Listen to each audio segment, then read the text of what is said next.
Yo, what's up, y'all? So today we are gonna be talking about WrestleMania 38. And I've never been to a WrestleMania. I've never even been to a pay-per-view. I have only been to 2 house shows in my life. Just two. Two measly house shows. And I've been watching wrestling for 20 years. Here I'm just gonna be talking about my experiences in this video and who got smoked, who got the victories, what was wild, what was crazy.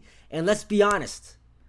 The things that I am not going to see in my life and the tears that I cried, we're going to explain that today. I've never thought actually I was going to ever see something like this in my life. I never thought I was going to see a WrestleMania, which is really doesn't seem realistic still at this point. Like, it was one of those moments you take stuff in and it's just like, yo, I'm actually here right now. What? It didn't hit me until like a week, few days out from the actual dates of the event that it was like, I'm actually going to a WrestleMania. This is insane. The first thing I did when I was there, I hit up the Superstar Access show. It was cool. It had a bunch of merch there. It had a bunch of like meetups, photo ops. I met Rhea Ripley. I met Liv Morgan. And yo, I have to say, Liv Morgan, she is super short. Like, she is super short. You thought I was going to say something else. Like, she that too, but she is super short. Like, she was still shorter than me. And she was wearing like a good 4 or 5 inch heels. Like, bro, what do you mean? How are you a wrestler? Her and Zelina Vega, I don't understand how they're wrestlers. They be like to like the second rope barely. I didn't know exactly when to go to the actual AT&T Stadium. So I made my way over to the AT&T Stadium. And like the Uber driver is hilarious. He was explaining to me, like, he was telling me how he was like picking up all these people from different countries, different states or whatever that was coming from WrestleMania. And he was like, I picked up like Rey Mysterio's DJ, and I was like, I don't know who Rey Mysterio's DJ is. I don't know if this was Valentino Khan, because if those of you don't know, Valentino Khan's a dance music producer and DJ, and he was there, like kicking it off, just mixing. And I was like, I didn't know Valentino Khan liked wrestling, and I was like, that's pretty dope. So I got to this stadium and made my way up to the stairs. They had another shop there, and I was like, of course Vince is gonna have another shop. Like, because that's what he's here for. It's all about the money, Vince. It's all about the money. I've been watching you for 20 years. I know it's all about the money. I'm not falling for it this time. So I went up to the stadium, and I went up to the, started looking for my seat. And mind you, like, I was seeing through the window, not the windows, but seeing through, like, the crowds of people. Because I was, like, going around the stadium, walking through the hallway of the stadium before I got to my seat, I was like, I'm going to wait till I get to the thing to just see what this entire thing looks like. But I got to the actual stadium and the event, and I was like, this is mad. What? Like, I've never been around, like, actual wrestling fans. Like, I've been watching this stuff for years. As I said, since I was a kid, starting watching in 3rd grade when I probably shouldn't have been watching it during the Attitude Era. All I have to say is there were no bad matches at WrestleMania 38. There were no terrible matches. All the matches were good. Everybody caught the smoke. Everybody had their moments. It was dope. It was one bad match, and that was the match with Sheamus and Ridge Holland versus the New Day. That was trash. Everybody agreed. Like, everybody, like, agreed that shit was terrible. Like, nah, I'm not down with it. I was there by myself, and realistically, like, you was gonna, like, me sitting next to wrestling fans, you're gonna make friends. It's gonna be crazy, because the amount of emotion and the chants and the excitement, you're gonna make people, I'm gonna be chatting with the people next to me. It is what it is. But I only knew one of my homies that was going, and he somehow ended up in the row behind me. I don't know how that happened to the entire AT&T Stadium. God himself was like, you are destined. It is fate to enjoy this with one of your homies. You're going to make friends with the people next to you, but it is fate that you will enjoy this with somebody that you actually know. The first match that happened opened up was the Usos versus Shinsuke and Rick Boogs, and that was a pretty good match. Rick Boogs got injured. We all know this at this point. It's already been revealed. Shinsuke lost. I don't even know if that was supposed to lose, but they lost. I guess it was what it was. Usos retained. Next was Drew McIntyre and Madcap Moss match. That was dope. Actually, not Madcap Moss. It was, my bad. It was freaking Happy Corbin. Corbin looked like an asshole as usual. He embarrassed himself the next night on Raw and got embarrassed by Madcap Moss and got roasted. His ass got roasted by him. And his face is up here looking like a doofus. The next match was actually really good because nobody wanted to see it. Actually, I mean, I'm not going to say nobody wanted to see the match, but it had Logan Paul in it. It had Logan Paul in it. But this man brought the heat. We couldn't complain. We couldn't boo. Well, actually, we had to boo me. We booed him because, like, he was necessary. He was playing. He's a natural heel. Let's be real with you. He's a natural heel. But he was bringing the heat. He was doing the moves. He was on Three Amigos, like, really good. We couldn't actually hate on this man. We could not hate. That was a good match. That was one of the best matches on the card. We was shocked. He came out there looking like a Zapdos. But he did what he did. He got betrayed in the end by the Miz, because Miz is always a dick bag. He's always been that way. I'm still wondering how this man is still here in WWE. How are you still here? Like, I remember when you started off, like, freaking shorts and whatnot. He plays a perfect heel. We're just all confused. End of the day, we're all confused. The next match on the list was Bianca Belair versus Becky Lynch. Bianca, girl, you got kicked in your face, but you did your thing. Bianca Belair did her thing. She went back from that embarrassment of 26 seconds at SummerSlam and came back and redeemed herself. This was probably, in my opinion, the absolute best match. Becky was killing her, was dominating her the entire match, but Bianca came out with that end. If she lost, we was gonna riot. I was gonna write Vince a strongly written letter and be like, "You are a racist, my boy. I don't appreciate this. This is nah. I am not down with this at all." But that was a good ass match. Best one on the card, in my opinion. Cody Rhodes versus Seth freaking Rollins. I don't understand why this man be putting freaking in his name. Like, that's part of his name now. Just freaking, you gotta say the whole thing, Seth freaking Rollins. The pop that Cody had. Everyone was like, who's the person who Seth Rollins is gonna face? We don't know. The pop that this man had was insane. It got dark, and all you heard was maddening. It was deafening. Like, it wasn't deafening as Stone Cold. I'm gonna get to that in a minute, but that was insane. And they put on a technical match. That was a good freaking match. There's nothing I can really say about that. They did their thing, and it was they gave an A+ 5-star match. 100% A+ 5-star. Next in the list, we had Charlotte Flair versus Ronda Rousey. My most memorable thing was homeboy next to me yelling, "Who's your daddy?" And that's pretty much how that goes. Charlotte Flair. I'll let you take that with news what you want to. Last on the night one was the main event segment with Stone Cold versus Kevin Owens. Kevin Owens was running his mouth. Stone Cold came out, and mind you, I had a tear of my eye. Stone Cold is one of the dudes that I grew up watching as a kid in wrestling. So the fact that I saw this man come out, I was waiting for the glass shatter. That was the number one sell for me. I paid $400 for this ticket. I am definitely going if Stone Cold's going to be there. This is childhood me experiencing everything that I did not experience when these superstars was in their prime. I didn't see this, so I'm seeing it now as a 30-year-old man. We seeing it now, cuz we are seeing this right now. And the glass shattered in the middle of Kevin Owens talking. The glass shattered. The stadium went insane. I couldn't hear crap. Like, my ears was just ringing. It was just maddening. Like, bro, I cannot explain in person how loud that pop was.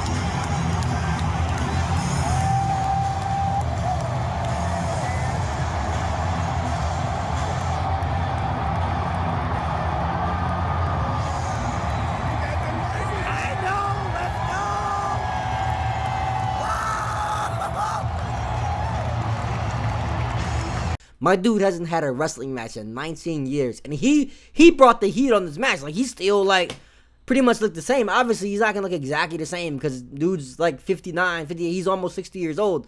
But he, like, didn't look, I mean, he's in good shape. He was in good condition. He took a suplex outside of the ring in the audience on the floor. I was like, bro, he's going to hurt him later. And mind you, it's funny because he doesn't be chugging beers like that as much as he used to, so that junk's gonna hit him later too. That was all the night one matches. Night two wasn't as good as night one for me, but night two still brought the heat. The first match on night two was RK Bro versus the Street Profits versus Alpha Academy, and I really didn't hate anybody in this match. This is a good match overall. No one's really hated. I really don't care about Alpha Academy. I like Otis. I don't really care about Chad Gable like that. But other than that, it was a good match. RK Bro retained. I was like, I'm gonna be mad if Street Profits won, that'd be dope because I like Street Profits. But yeah, man, Randy's doing his thing. Randy still doing his thing. Matt Riddle's still doing his thing, man. Like they killing the game right now in the tag. The tag team division was garbage like a year ago. Now for some reason they putting a lot of emphasis on his tag team division, which we needed to do. We needed to get behind that tag team division. Next to the match was Bobby Lashley versus Omos. Omos is his name. Omos. Apparently Omos is 27. That is a lie. That nigga is 42 years old. There's no way. This was it was like an Andre the Giant Hulk Hogan situation. No one's lifted this man Omos up. But Bobby Lashley was the first person to do it, man. Lashley was the first dude to lift this man up. He suplexed him, and it was a slow match, but he suplexed him. That's the only thing that people wanted to see. But the thing is, Omos is so big, the fact that when he suplexed him, it looked like a slinky. The dude is like 7'3". Like usually when people get suplexed, it's like this. Boom. Nah, it was like a continuous lift. It was a slinky lift because Omos is too huge. Next on the list, we had the Johnny Knoxville and Sami Zayn match. People love this match. I just don't like Sami Zayn. Sami Zayn is not an entertaining guy. Sami Zayn is just so goofy that it's just cringe. It reaches cringe moments. Like he's so goofy that it's just like, bro, I don't even want to watch you, bro. Like, some people like this match, but I didn't get down with it. It wasn't that good of a match. Like, it is what it is. The next match on the list, we had Sasha Banks and Naomi versus Carmella and freaking Queen Zelina versus Liv Morgan and Rhea Ripley versus Shayna Baszler and Natalya. That was a lot. That was a mouthful. It was a fatal 4-way tag team match. My highest point of this match was put up saying a chant. Alright, I started a chant, right? So I started a chant. And I don't think you can hear this because I have to go back and look at the footage. I don't know if you hear it, but here's the thing. If you can hear it in the footage of WrestleMania 38, I have cemented myself in WrestleMania history. Because Carmella came out here with this whack-ass mask. That junk was mad ugly. Girl, you look like freaking the mask, like before you actually put on the mask, like the wooden form of the mask. The junk was made out of Play-Doh. Girl, you better take that joint off. That joint looked garbage. Get up out of here with your soul. And so I started chanting, "Take the mask off." And everybody just started going with it. And I was like, I started a chant at WrestleMania. I can die happy, man. I can die happy. I forgot about the announcers. You might gotta like strain your ears, but as long as you can hear it just a smidge, I'm happy about it. Next on the list, we had Edge versus AJ Styles. This was another technical dope match. Edge is coming back. He came back with like some like flame fiery like one-winged angel kind of vibe. Like he's like a one-winged angel mixed with the Brood, mixed with the Ministry from the 90s with the Undertaker, and it's like a crazy like gimmick that he's doing now, and it came out pretty dope. Part of me wishes that I could see like the whole like with all the pyro. I really wish I could see that. I didn't see it. It is what it was. But I'm glad I could say I'm the first person I was one of the first people to see his new gimmick in person, which is kind of cool, right? Next in the match was the Sheamus, Ridge Holland versus New Day. I'm not going to explain. It was a terrible match. It was trash. Throw the whole thing away. It was garbage. I'm not going to waste my time. I don't even know why they put this on the card. I don't even know why they put this on the card at all. Like, it's just trash. Like, everybody agreed with me. It ended so suddenly. Like, nobody cared. Well, people cared, but it ended so suddenly. It was like, yo, that was just random. Next was the Pat McAfee and Austin Theory match, which is another it was a good match because also it turned into Vince McMahon versus Pat McAfee. Pat McAfee came out to the white stripes, came with the Dallas Cowboys Steelers. Like, Pat McAfee was prepared. Like, my man, some random like Colts punter became a wrestler and was like, I'm serious about this. Pat McAfee is an announcer who's pretty much carrying a lot of the company right now. At this point of the entire WrestleMania, I'm like getting kind of like hoarse. At this point, like, I've been screaming so loud for 2 days straight, and pretty much Vince was like, only Austin Theory lost. Vince is mad. Vince get in the ring, starts picking a fight. I'm over here screaming at Vince and whatnot. Hang up the boots, old man. You're too old. You're past your time. This isn't WrestleMania 17. Hang him up. You're gonna get hurt. Glass shatters. The roof blows off the top of the AT&T Stadium. Freaking Stone Cold comes out. He just embarrassed. He beats the crap out of this man. Austin Theory stole the hell out of that stun. That was a great sell by Austin Theory. Pat McAfee even got stunned by the whole end of this junk. Pat McAfee sold the hell out of the stunner to Vince. I'm gonna tell you this right now, man. I understand. Vince, you're like a good 74 years old, Vince. I understand. You're getting old. Realistically, that's just how it is. You probably shouldn't have sold that stunner. We get it, Vince. You should have practiced it before you came out there. I don't know if you did. You just said, wing it. I got this under control. This was indeed the absolute worst stunner in the history of stunners. Boy, what is this? You did no jumps, no thing. You just went down like the game glitched. Oh, what was the rest of that move? But apparently the health bar went down, and it didn't even look like you took the attack. Boy, if you do not quit, it's really time for you to hang up the boots, Vince. You need to stay in the back because this wasn't it. However, I'm really glad that that's happened because that entire situation with Stone Cold and the whole Vince situation and the authority figures was another huge part of my childhood growing up. So I'm glad to see that Vince got stunned by Stone Cold. The last match of the card on night 2 was Roman Reigns versus Brock Lesnar. Brock lost. I was kind of upset. I wanted Brock to win because Roman Reigns, I don't know. I mean, like, this whole, like, Bloodlines gimmick is actually working really well for him. I actually like his gimmick. And mind you, both of these cats came out, and it was, like, surreal moments. Overall, all I have to say is, man, it was a complete honor. Like, the fact that I was tearing up, that Taker came out. I actually heard the bell when Taker came out. I had freaking tears in my eyes, bro. I am not lying to you when I say that. I was tearing up. The fact that Undertaker was one of my all-time faves.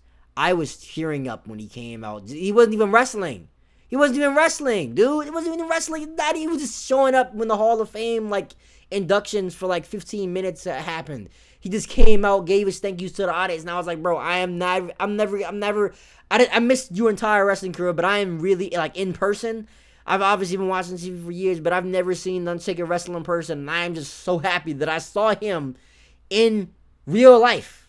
I heard the bell happen in real life. I saw the flames in real life as he walked out with the smoke. That was crazy to me.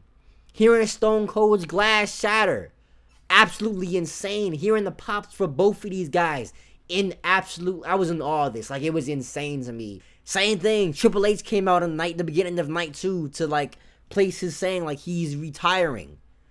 He just came out in the ring. You heard the freaking Motorhead, boom, time to play the game. Like, everyone lost their minds. Like, these are some of the dudes that I grew up watching.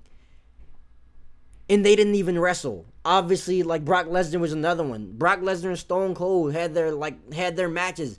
Not even in their prime, but I still had an honor of seeing them actually going out there and doing their thing. 2 of them didn't even wrestle. They just came out there. And I was like, this is insane. It was such an emotional, surreal moment to see some of these cats. And that brought me to another conclusion, to the fact that I have to say, like, the kids that are actually seeing their, like, faves in their prime, dude, is absolutely cool for them. That is absolutely insane. Because I didn't see my faves in their prime. I never saw them. And I might go to some other wrestling shows or WrestleManias or pay-per-view events, and maybe, I don't know, The Rock might show up, and The Rock, I hear the, if you smell, I'll lose my mind too. But at the same time, I've never seen my faves in their prime or even wrestling. In fact, in real life. WrestleMania 38 was definitely a plus. I give it an A+. I'm giving it up. I'm taking Simon Miller's thing. I'm giving it up. Anyway, guys, with that being said, thank you for coming to the video. This is my first video back. It's been a while. It's been a long time. And, I'm going to go back and take this YouTube thing kind of seriously because I'm going back to posting once a week. Future references, I'm going to be changing my content for a bit. I'm no longer talking about YouTube drama or internet drama or just random stuff to have on the internet just to make fun of it. I'm no longer being comments. I'm not being the normal commentary channel. I'm doing commentary, but on things that I like, such as this, such as anime, such as comic books, such as random topics that I think is, like, cool. Why Shikamaru was a top tier character in Naruto. Why Kaiju number 8 is going to be the next big anime / manga. Stuff like that is what I'm going to be talking about. Hit the subscribe button. All my links for my socials are down in the description down below. Till my next video, I'll catch you guys when I catch you guys. Thank you very much. This is Kaimax. Deuces.